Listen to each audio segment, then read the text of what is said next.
following announcement has been paid for by the new Howell order. Whether the team is giving us the highest of highs or the bluest of blues, we'll cover it all here. Commanders Nightly News. I, of course, am your host, Louie T. Thank you for joining me. Let's get to tonight's lead story. So we knew this was inevitable.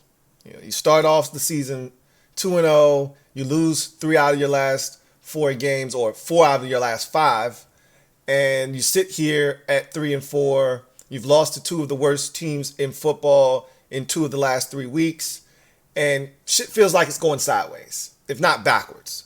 Ron's on the verge of getting fired. Things are about to change, and one of the signals of change is now that we're nearing the trade deadline, which is on Halloween, we think pieces are going to move here. We got a lot of guys with expiring contracts that can help some teams that think they're contenders. And really, if you're trading for a guy with an expiring contract, you're probably looking for that guy to not only help you this year, but more likely than not, depending on what you give up, you're looking for him to help you into the future. And we've got some guys that probably will flourish in other areas, because that's what generally happens when we move on from someone. They go somewhere else and they start playing exceptional football. So Nicki Jhabvala dropped a nice little gem on our melons today.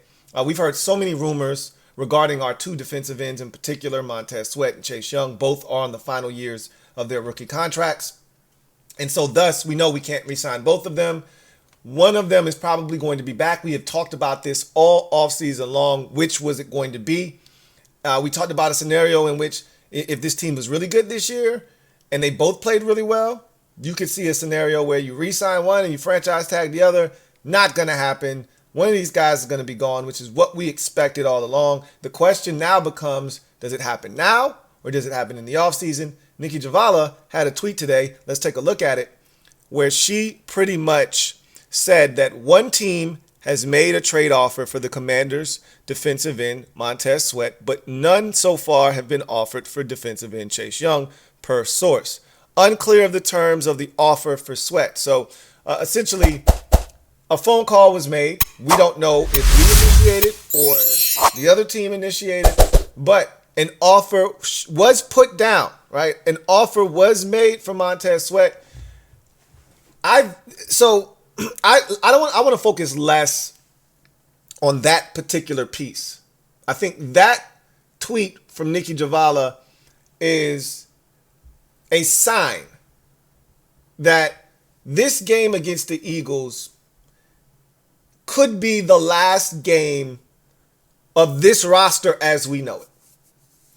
Because you lose to the Eagles, you drop to 3-5. The season is not over yet again, right? We keep saying this, but it becomes less and less likely. You're 0-3 in the division. You've lost another conference game. You know, you're not winning tiebreakers. You're going in the wrong direction, and you've got a team that's steadily losing faith in the guys that are leading them. You see where this thing is going. This is the last week before the trade deadline. I don't think anything's going to happen before this game. But if we lose this game, I think we could see a lot of things transpire.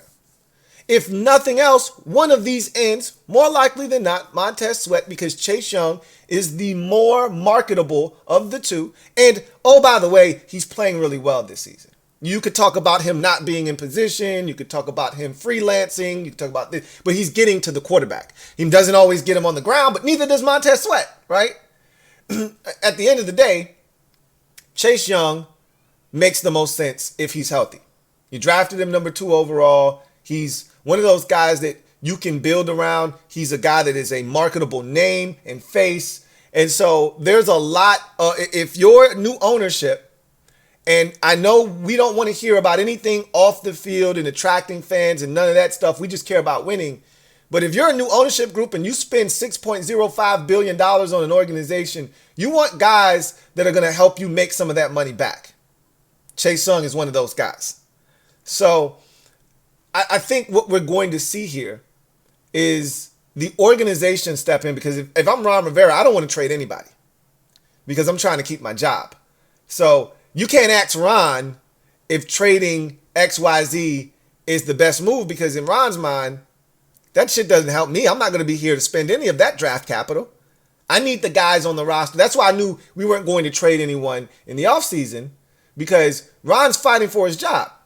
And if you're fighting for your job, you need all hands on deck. Future draft capital doesn't help Ron Rivera. So these decisions that I think are looming, should we lose on Sunday, probably most of you are saying when we lose on Sunday, is coming from up above. You're out of this thing. You and your whole cast of characters are done. We're stepping in. We're making the decisions here. Let's see what we can fetch from Montez Sweat. Okay? If somebody wants Antonio Gibson for a 7th round pick, let's see what we can get. Like, you could see a number of guys dealt at this deadline. Now, again, I don't think anybody wants Antonio Gibson or Curtis Samuel. Well, there are probably some teams that would love to add Curtis Samuel, but we're not going to trade him, I don't think. I think they're interested in holding on to him. And I would. And I would look to re-sign him in the offseason, to be honest. If the price is right, he's still relatively young. You know, I think he's one of those guys that you can win football games with. So he'll be interesting. I don't see him going anywhere. Honestly, it's just the two defensive ends, if we're being honest with one another. I don't think there's any real other commodities that anybody would be really interested in with this football team. And I think you're going to get, again, a 2nd round pick is what I think you should be aiming for. You're not going to get a 1st because they don't have another year on their contract. Had Montez Sweat or Chase Young had one more year remaining on their contract, you probably could have fetched a 1st round pick for them. But because you're going to trade for them and they turn into a rental, and then that team is going to then have to pay that guy if they want him to remain on their roster, I think because of that, you can only get a 2 at best. And if you're not offering a 2, then I don't think there's any conversation that needs to be had, because you're going to get a 3rd round compensatory pick. It won't be in the 2024 draft. And if that's what you're concerned about, then maybe you do move him for a 3 because you want that 2024 3rd rounder instead of having to wait the additional year to get it. But eventually in 2025, you're going to get that 3rd round compensatory pick if he walks away in free agency. So again, you're splitting hairs there. I myself would hold on to him if I don't get a 2nd round pick. I got to play hardball because I know I'm getting a 3rd rounder. May not be when I want it, right? May not be in the 2024 draft, which is upcoming. Maybe in the 2025 draft, but I'm going to make sure that I get the most value for a guy that probably has a lot of value around league circles. Both of these defensive ends do, if you ask me. But I think teams know, which is why an offer hasn't been made, according to Nicki Jhabvala, on Chase Young. I think teams know we're not really looking to move Chase. But we'll listen if you're talking about Montez. And again, I want to see what Chase does this week. Not that it really matters at this point, because I think from a skill perspective, Chase is superior to that of Montez Sweat. I think from a God-given ability standpoint, length, athleticism, explosion, I think Tez has the edge, but he just doesn't know how to use those things, right? He hasn't been taught, I think, properly, which is why I feel like if he goes somewhere with better coaching and the ability to move him around, I guarantee you he might have a Preston Smith-like emergence wherever he goes. That's my guess. But we'll see. I want to see what Chase Young does this week, though. He's having a hell of a year so far. He's on pace to set a career high in sacks, and he's done it in one fewer game than everyone else, right? I want to see what he does against the Eagles this week. He's going up against a top-flight offensive line, no matter what side he's on, against Lane Johnson or against Jordan Mailata. I want to see what he does. If he gets 1 sack or if he gets 3 pressures and a sack, I'd say he's getting back to where we need him to be. If he's quiet on a milk carton, I'm going to question, because last week, again, I made this comment and it was kind of shocking to see, but not so much when you think about his career. He's only really played in 1 full season. So to really think about the fact that he's never had a game with 2 sacks until last Sunday against the Giants in his career, it's kind of jarring. When you take a step back and say, my number 2 overall pick in 4 years hasn't ever had a game in which he has 2 sacks or more. But when you take that step back and you kind of assess, he hasn't played a full year since his rookie season. So it makes sense. Doesn't make it any less painful, but it makes sense. Now I want to see if he can continue to build on what he's doing right now. Anyway, I digress. This is a big week. I said all of that to say this. I think Nicki Jhabvala's tweet is less indicative of, the defensive end position and this, that, and I think it's more indicative of the importance of the upcoming game. 4-4 is much different than 3-5. 4-4 puts you right smack dab in the middle of the wild card. And if you beat Philadelphia, you're not out of the division race either. Because the Eagles still have a brutal schedule coming up. We know the Cowboys are going to lose a lot more games. Okay? While they're good, they're not that damn good. Very beatable this season are the Cowboys. So, you're not even out of the division with a win, technically. But we all know how this movie ends. And so 3-5 looks a lot different than 4-4. You drop to 3-5, and at least Montez Sweat, I believe, is getting traded. At least Tez is getting traded. I feel. But again, that's not on us. It's really up to the teams out there that are interested in what they're willing to give up. Because again, if I'm Washington, I'm not giving him away. I'm not that desperate. A 4th-round pick would be foolish when you're going to get a 3rd-round pick. Now, again, that compensatory pick is sort of an extension of the 4th round. You could look at it, glass half full, it's an extension of the 3rd round. Glass half empty, it's an extension of the 4th round. Either way, you're going to get that pick anyway, so why would you give him up? Again, if you value the 2024 draft class over the 2025 draft class, okay, fine. You want your 4th-round pick now instead of waiting for a 3rd rounder next year? Knock yourself out. But you're going to get that 3rd-round pick in 2025 if you don't do anything. So if someone's not offering you more than a 3rd-round pick, then you don't need to do anything. Play the season out, and then you move on from there. But again, we will see interesting times in the nation's capital, or Landover, Maryland. Or what part of Virginia is the headquarters in? I forget. Yeah, that. So in other news, where we heard from Ronald Rivera, we heard from the quarterback Sam Howell. We'll talk about what was said by those two gentlemen. Injury reports weren't out per se at the time of this release, but I got enough information on what's important there to tell you this. On the good guys front, Washington, let's just go and take a look at last week's injury report, and we'll kind of play off of this. So Kendall Fuller didn't practice today. Vet rest. Same thing he did last week. Maintenance. He's there's nothing wrong there. We're fine. You had Cody Barton out of practice today. Obviously the ankle injury. You had Sadiq Charles out of practice. Calf injury. Neither one of those dudes are going to play this week. And you can pretty much go ahead and book that. They're going to have to make some decisions up front. And we're going to talk about that because Ron, kind of spoke about that. He didn't say much, but we know Ron good enough now after, listening to him for 4 years to know that something's about to change. So, no Curtis Samuel, no Kendall Fuller, no Cody Barton, no Sadiq Charles. Those were the 4 guys out. Another big piece of information. I was 1 week off because he tweeted this out last week about can't keep a good man down. I got excited. I jumped the gun. I thought his 21-day window was going to be opened last week. I'm speaking of defensive tackle for Darian Mathis, former 2nd-round pick in the draft 2 years ago.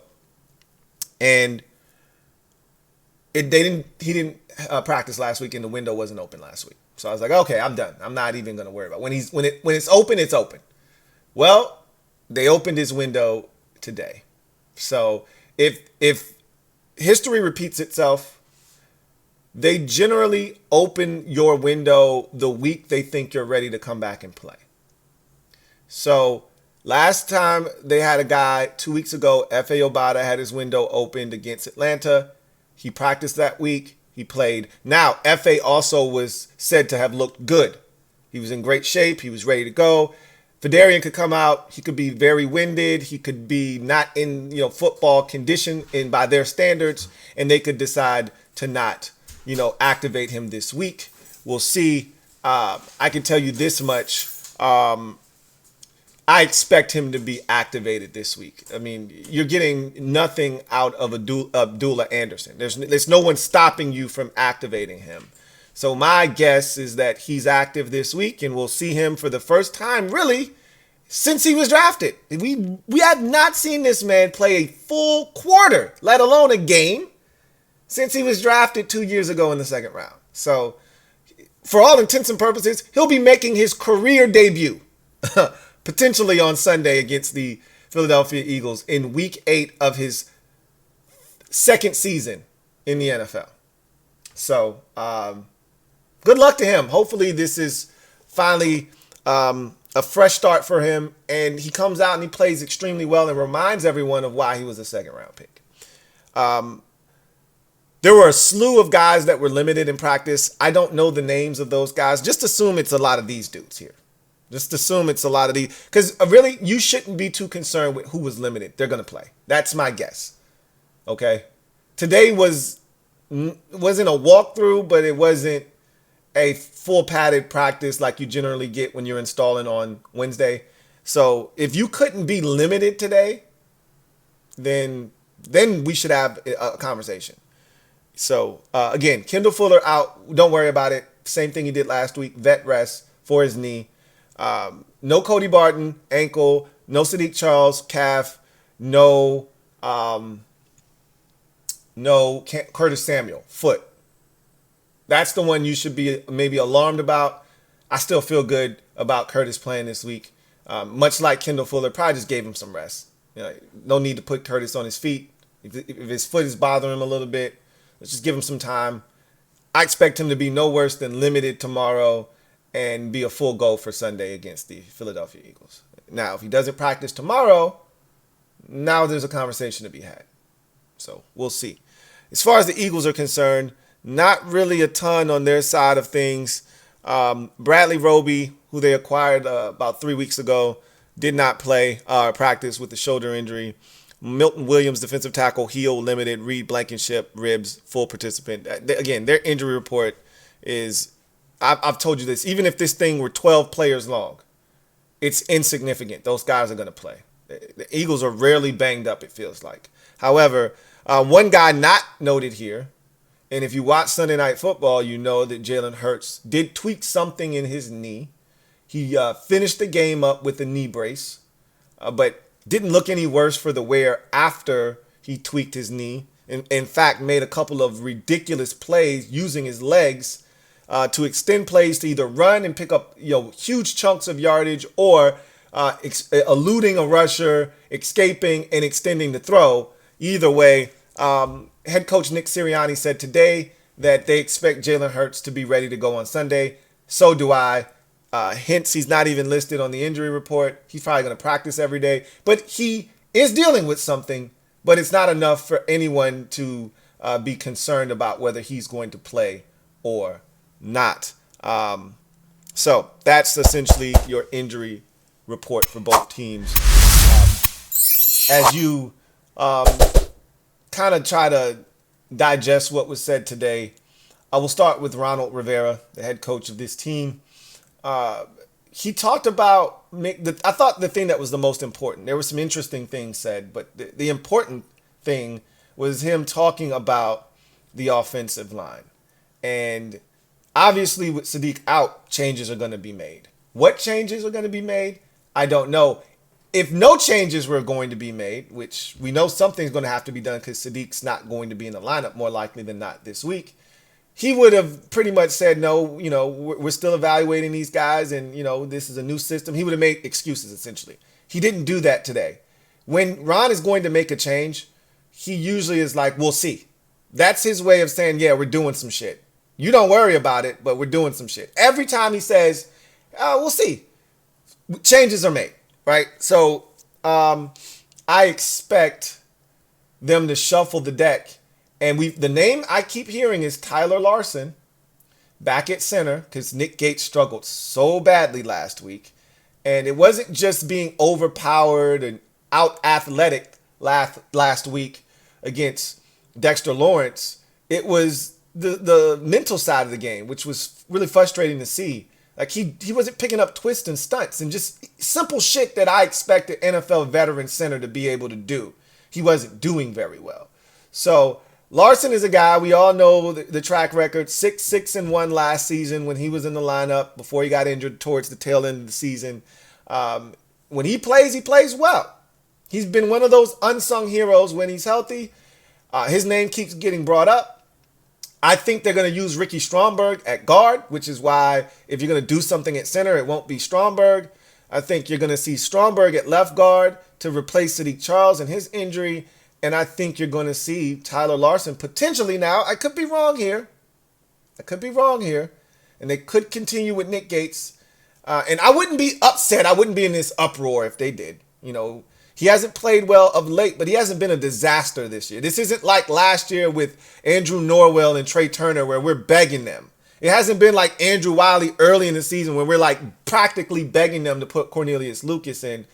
If I'm Ron at this point, I'm emptying the clip. I mean, what do I have to lose? I would be shuffling the deck right now, and Cornelius Lucas would be playing at right tackle. Tyler Larson would be playing at center, and Ricky Stromberg would be playing at guard. And that's how I would roll for the rest of the season until something changes, until Sadiq Charles is ready. And if you feel like Sadiq's an upgrade over, Ricky Stromberg, then you reinsert Sadiq. But something needs to be done. You can't put forth the effort that we saw last week and nothing be done. Something has to give. We're 40 sacks in now. Okay? It's not like, we're in 12 games in and you're like, what's a change going to do now? We still have time to figure this thing out and give Sam better protection and really truly evaluate Sam the way that we know he can play. And let him have the time, and then we can really fairly assess, is this guy good or not? I already know. I've seen enough to know that this guy can do it, but if you can't protect him, it's going to look bad. So we'll see what's done. Honestly, we'll see what ends up happening. My guess is Wiley's going to remain at right tackle. Cosme's going to remain at right guard. Tyler Larson is going to be at center. Ricky Stromberg is going to be at left guard. And Charles Leno Jr. is going to be your left tackle. So only two positions will change on the offensive line. But again, we will see. I think that's option A. My gut says option B is what they'll ultimately do, which is only change the one guy that's hurt, which is everything else remains the same. Wiley at right tackle, Cosme at right guard, Gates at center, Stromberg in at left guard for the injured Sadiq Charles, and Charles Leno Jr. at left tackle. That's option B. My gut says they're only going to tinker with the one position that has to be tinkered with. So option B is what they're going to go with. I think Ron's getting desperate. I think you have to go with option A. Personally, I would go with option C, which is also inserting Cornelius Lucas at right tackle, in addition to going with Larson at center and Stromberg at guard. But that's wishful thinking. You can't expect this staff to do that. This is not what they do. They only do things. I told you, Ron, he's got the cuffs on. I think they've put the hood over his head, but I don't think they've leaned him back in his chair yet and started pouring water on his face yet. That's the only way you're going to get change around here. You've got to waterboard him. He's not there yet. So I think you're only going to get the necessary change, which is injured Sadiq Charles out, entering rookie Ricky Strongberg. But we'll see.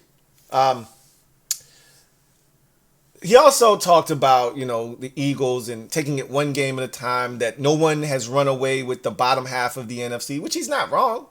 Nothing that Ronald said today was inaccurate. It's just that we don't believe in you. We don't believe you. We need more people. That's all. Nobody's run away, but you're not going to catch anybody. So what difference does it make? But he's not wrong. I mean, we're a half game out of 7th place. And for those of you keeping score at home, 7th place is a playoff spot. It's early, too damn early to be talking about playoffs, because even the garbage teams like us are still in the mix, because it hasn't been a lot of football played for the teams that are actually worth a damn to separate from the teams that aren't. So we're still around. And as I've told you already, I expect us to be around when it's all said and done. We're just not going to make the playoffs, because that's what we do. Anyway, he talked about this Eagles team, and he even talked about guys lingering on previous losses, including the one this week. And he said guys are still lingering. And why would you even say that out loud? Like, that doesn't help you. Stop talking so damn much. Anyway, that's a reflection of you, though. As a coach, one of your core jobs is to refocus the team after a tough loss. That's your job. So that's an indictment on you when you say, yeah, guys are still struggling with that Giants loss, but that's the focus, is to try to get them to focus in on this game against the Eagles. That's your job. That is your job. Do your job. Anyway, and he talked about the trade deadline, but he didn't say anything. He's like, look, we'll address that when he gets here. What that says to me is what I said at the beginning of the show. A loss here, and they're going to take, I said, on Monday's show, the game is over for Ron, Eric, and Jack. Put down the sticks. You lose in week number 8, and you drop to 3 and 5, ownership's going to come and take the remote out of your hand. Hey, give me those sticks. Let them go. Let them go. It's over. Thank you. And they're going to start calling the shots. We gave you an opportunity. You didn't get it done against 2 of the worst teams in football. We'll take it from here. Thank you. All right. Give me those sticks. I got it from here. And they'll start controlling things. And that's when you'll see some movement. Because if Ron had it his way, he wouldn't trade anybody, as I said, because that doesn't help him, doesn't benefit him. And that's admitting failure. If you move on from guys that you believed in, that you kept here, that you brought here, that's, even though he didn't draft Montez Sweat, they believed in Montez Sweat. That's why they picked up the 5th-year option. So you're essentially saying you didn't get it done with a guy that's as talented as Montez Sweat. Anyway, Sam Howell spoke, and he talked about and this was the first time where he said, look, everybody's got to do their job. I know what I can do to be better, and I am improving. And we've seen it. He threw the ball away. When he actually had a chance to, he threw the ball away in the game on Sunday. Could he have thrown it away 1 or 2 more times? Maybe. It's hard for me to think that if he would have thrown it away, it probably would have led to an intentional grounding, because the pressure was so immediate. Again, I don't think you guys understand. Daniel Jones, behind arguably the worst offensive line in football, before his injury, had 2.1 seconds to throw the football. Like, that's no time flat. You don't have a chance. Tyrod Taylor comes in, and up until last week, it was 2.3 seconds. Sam Howell had 2.2 seconds to throw the football against the Giants last week. 2.2! Some of them were with 7-man protections, meaning we damn near max protect and still couldn't protect him. Make it make sense. So Sam is like, look, I'm trying to improve on the shit I can improve upon. And I love the fact that he said, but I still got to keep my eyes down the field. I can't worry about the rush. That's the thing that I got nervous about. At certain points of the game watching him, I could tell that the rush, you get sacked 5 times in the first half, you're damn right my eyes are going to start looking at the rush. That's human nature. But I'm glad, but in the second half, he was a different guy. And the rush, even though it was still coming, didn't affect him as much. He got rid of the football. They kind of figured out, an antidote for the blitz. Again, took them far too long to do so, but you could see him still being that confident Sam that we've come to know and love. So hearing him say that and verbalize it, like, hey, I still got to look down the field to make plays, and that can't change. That's my guy. That's my quarterback. But he talked about things that he can do better. And he also said, and he's not trying to throw anybody under the bus. But he's like, the only way it's going to get better is if every man in that room, and we've done that this week, takes it upon themselves to look in the mirror and address the things that they can do better. Essentially, he's saying, bro, I didn't have time to do shit on Sunday. 40 sacks is what they are. I've had my fair share of responsibility for the 40 sacks, but bro, Sunday, that shit wasn't on me. And he's not wrong.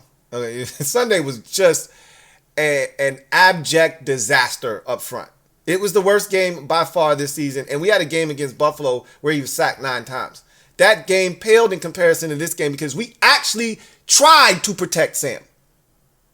There was a concerted effort made to protect Sam in terms of how many blockers they kept in, and we still failed. That's why changes need to be made. And he also talked about ball distribution again. We're talking about the same shit every week, which is a byproduct of the inability of this staff, and I put this on the staff. The fact that your quarterback is answering the same questions every week, ball distribution and getting sacked and what he can do better, that to me is a byproduct of poor play calling.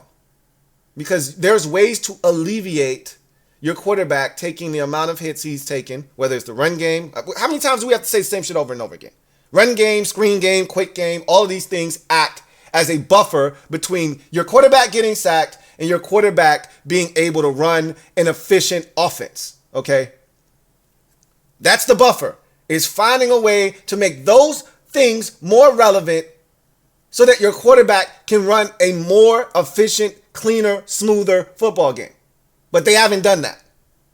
So now he has to answer questions every week about why isn't Terry getting more than one target? And his response is, and this is what it should be, I'm essentially running the offense as it's being coached. And in a lot of these situations, Terry's not the first read. And when he is, and he's running across the field like he was against the Giants with his hand raised because he's open and there's a lot of green grass in front of him, Sam can't get the football to him because he's already under duress and running for his life. So something has to be done. So hopefully we'll see some changes up front that yield us a better operation, and Sam will have an opportunity to actually execute the offense for once. But he said, I'm aware in game, not after the game. I was aware in the game that Terry only had one target in the first half. You don't think I understood that? You don't think there was a conscious, concerted effort to get him the opportunities in the second half, which is what you saw in the third quarter? He knew. He's like, I already knew. I knew Jahan only had one target last week against Atlanta. I'm doing what I'm told to do. But we're working. Me and the fellas are working. Don't you worry. We're going to fix this shit. That's all you can do. Just get together as a group. Sometimes you got to exclude the coaches. Like, F what they talking about. This is the coverage we're getting. You see what they about to do. We on the same page. Let's make it happen. Anyway, I digress. Let's get to our first look at the Philadelphia Eagles. They're coming to FedEx Field. This will be the first home game that doesn't feel like a home game this season. The 3 opponents that we've played in previous weeks at home, Buffalo brought the entire Bills Mafia, but it still was a respectable amount of Commanders fans. And we were 2-0 at that time. You knew the Bills fans were going to show up, but Commanders fans were definitely still in the building. Bears fans don't travel like that. So that Monday night game, we had come off of a really strong showing against the Eagles in week 4. But clearly, that was a massive letdown. This is going to be the first home game that's going to look like the Dan Snyder era, where it's going to be a lot of green, a sea of green. You're going to hear a lot of fly Eagles fly. And if the shit gets out of hand, they'll take over the stadium It'll be empty, and it'll be all Eagles fans, and you'll hear them rooting and chanting for their team. You'll hear them booing Washington. It'll sound like a road game. This thing has a chance to get out of control, and this is where Josh Harris has to step in, and he's got to do something. Something. Now, again, the reality of the situation is nothing truly is going to change and be able to be done in a really constructive manner until after the season's done. But in the process, you're bleeding. You lose this game and you lose badly to Philadelphia. You get your doors blown off here, and that's your third straight ass whooping at home. You're bleeding. You're hemorrhaging blood at that point. Okay? You're hemorrhaging blood. At that point, you've got to do something. What they decide to do is beyond me, but something would have to be done. Whether you fire a GM or you fire a coordinator, something's got to be done to show the fan base that we're not just sitting on our hands, even though it'll be cosmetic because it's really not going to change anything. But the paying customer wants to know that you value their money by showing them that this is unacceptable. And so I don't really know what can be done if this turns out to be an ass whooping, but there are going to be a lot of Eagles fans in the stands. I can tell you that right now. I wouldn't be shocked if there were more Eagles fans. And even when Dan was here, rarely was there more of the opposition's fans than there were our fans. So my guess is it'll still be like 60-40. But, I mean, that's a lot of Eagles fans. A lot of Eagles fans. And it ain't nothing but a hop, skip, and a jump for them to come down 95 and make it to the game. So I